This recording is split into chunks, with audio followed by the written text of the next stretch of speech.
enyi waja wa Allah, mukhalafatu sunna min asbabi adh-dhilla, katika asbabi ya dhilla mtu adhalilike duniani na akhira ni kuacha sunna. Wallahi mtu atadhalilika, hata awe na pesa, hata awe na mali, hata pata maisha raha. Utakumbuka maneno yangu, kuachana na sunna utadhalilika. Hata kama utafurahi ni siku chache, lakini huzuni ya muda. Sawa, hata kama uko na mke, watoto, mali, utadhalilika ya Abdullah. Shikamana na sunna. Mukhalafa sunna ni sababu ya dhilla. Qala Allah, innal ladhina yuhadduna Allah wa rasulahu ulaika fil adhallin. Misho wake ni dhilla yule ambaye anaacha sunna. Waqala alayhi salatu wasalam, waju'ilat adh-dhilla was-saghar ala man khalafa amri. Yule ana khalifa amri alayhi salatu wasalam wallahi atadhalilika.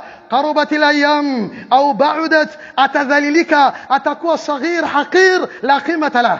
قيمة yako ya Abdullah ni kushikamana na sunna. Hiyo ndo rasi ya mali yako. Ukiwachana na sunna ya alayhi salatu wasalam ni sababu ya dhilla. قربت الأيام أو بعدت, lakini misho wake ni dhilla duniani na kesho akhira. Shikamana na sunna ya Abdullah.